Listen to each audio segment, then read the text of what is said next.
Começa agora mais um Correspondente Médico, então lembrando que você pode sempre participar usando a hashtag Correspondente Médico. Aliás, pode participar do assunto. Aqui o nosso Abre de hoje, que a gente vai falar sobre zumbido, aquele barulho chato, hein, que algumas pessoas têm aqui no ouvido, às vezes mais agudos, às vezes mais graves, às vezes com sensação de entupimento. E temos aqui, lógico, o doutor Fernando Gomes para explicar todos os assuntos para a gente. Então, bem-vindo, doutor. Isso, Elisa, cá estamos e vamos trabalhar. Vamos trabalhar, já temos mensagens, viu? Chegando na hashtag Correspondente Médico a respeito deste assunto. Aliás, é tão importante que nós tenhamos essa participação de vocês na hashtag, porque despertou em nós, assim, acendeu aquela luz de, opa, vamos falar sobre zumbido? Porque a gente recebeu uma mensagem de um telespectador. Você vai ver aqui, ó, do Ederson Moreira.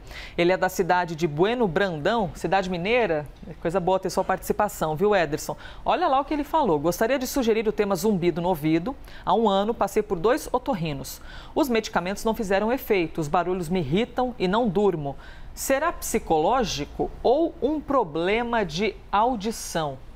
Veja só, segundo o Ministério da Saúde, o Ederson é um dos mais de 25 milhões de brasileiros que sofrem com zumbido, com esse mal-estar constante.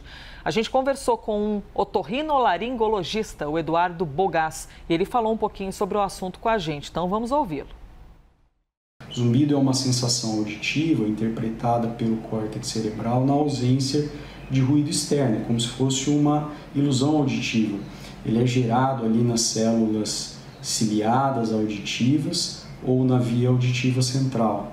O zumbido é um sintoma e não uma doença. Ele pode ter muitas causas, algumas tratáveis e outras não. O diagnóstico deve ser feito com um médico que irá investigar o sintoma, né? E eventualmente encontrar se esse sintoma, no seu caso, está relacionado a uma doença tratável ou não tratável, com algum potencial de gravidade ou não. E acabou de chegar mais uma mensagem aqui, doutor, de um telespectador dizendo: o meu começou em um ouvido, agora foi para o outro, fui em todos os médicos e nada, aprendi a conviver com ele.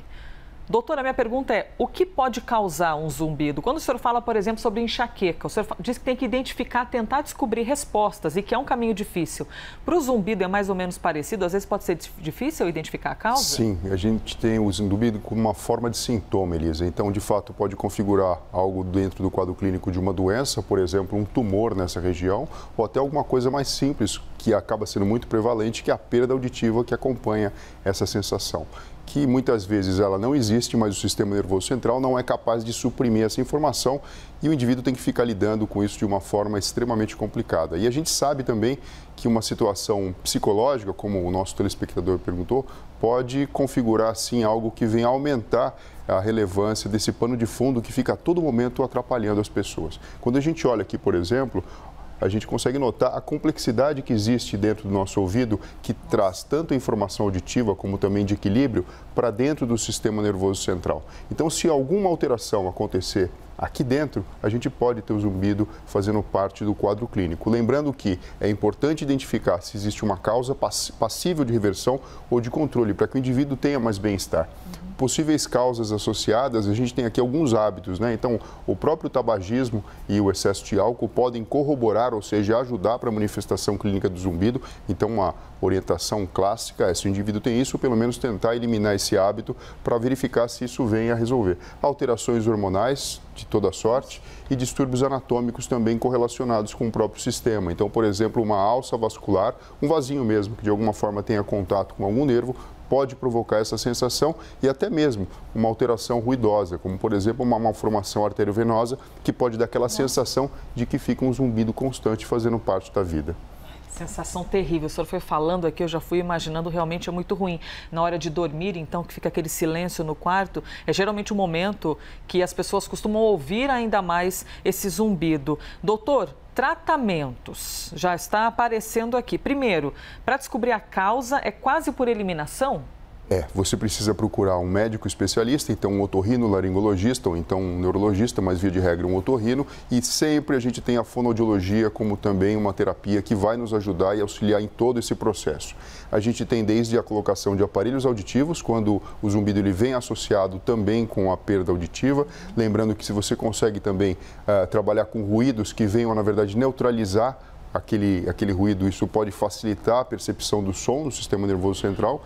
Então é como se aquele barulho deixasse de ter um desconforto tão grande. Terapia do som, que acaba sendo relativamente isso. A gente sabe que, por exemplo, muitas vezes numa aeronave o barulho poderia ser ensurdecedor, mas existem formas de você neutralizar aquele som, de modo que você, na verdade, percebe de uma forma diferente, né? E muitas vezes a pessoa que tem zumbido, ela faz isso intuitivamente, né? Então, às vezes, um radinho de pilha ou tentar, na verdade, pegar um outro som para camuflar aquele barulho que acaba sendo persistente. Assim como terapias complementares. Aqui a gente fala da acupuntura, da meditação e do relaxamento para tentar cortar esse círculo vicioso. Porque que muitas pode vezes ser se forma. estresse, o zumbido.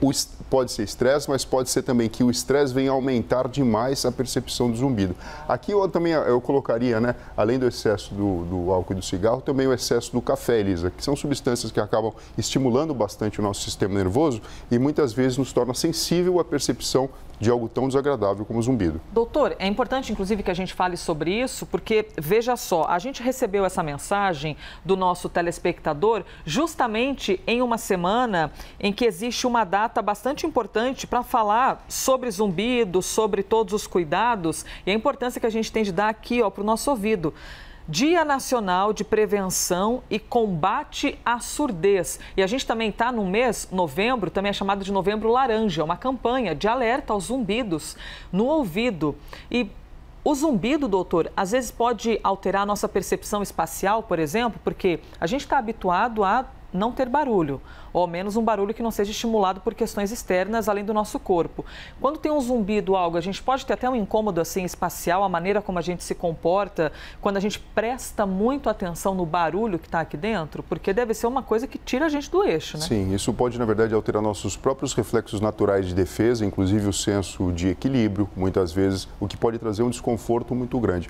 O mais importante, Elisa, é a gente reconhecer isso como um problema, ou seja, isso não é normal e necessita de um diagnóstico preciso e tratamento. E quando a gente fala aqui, principalmente da surdez, a gente fala de diversos meios e métodos, até mesmo de ajuste de hábitos, para a gente preservar essa entrada sensorial tão importante para dentro do sistema nervoso central. Lembrando que, assim, existe uma coisa muito curiosa no ser humano, né? Você, se tem um problema visual, você coloca um óculos e você fica charmoso, você fica elegante. Olha você, por exemplo, né? Acaba sendo natural você utilizar o óculos. A gente normalizou o óculos. Exato, né? Mas quando a gente fala de colocar, por exemplo, um aparelho auditivo, existe um certo quê de preconceito. E muitas vezes esse é o caminho, tanto para abrandar ou tratar o zumbido, como para, na verdade, oferecer a qualidade sonora necessária para o indivíduo. E aqui a gente esbarra dentro da neurologia também, porque a gente sabe que lá para frente, o indivíduo que ele escuta menos, ele vai ter uma entrada sensorial reduzida. E a longo prazo, isso vai impactar na cognição. Eu estou querendo dizer o seguinte, a pessoa começa a perder a audição com 35, 40, 45 anos de idade e não trata isso. Por exemplo, por puro preconceito. Lá na frente, você imagina 20, 30, 40 anos sempre recebendo menos informação auditiva de qualidade. Isso pode impactar na inteligência do indivíduo e até na cognição do indivíduo lá na frente, algo que seria reversível caso procurasse um tratamento adequado e fizesse a utilização do aparelho. Nossa, você vê que uma coisa está interligada à outra. E a gente já falou aqui também sobre as questões emocionais dos idosos, a própria depressão. O idoso está num almoço entre família e simplesmente não consegue ouvir o que está todo mundo dizendo, o que será que está todo mundo rindo e eu não consigo acompanhar. Então, pega também as questões emocionais que são muito relevantes.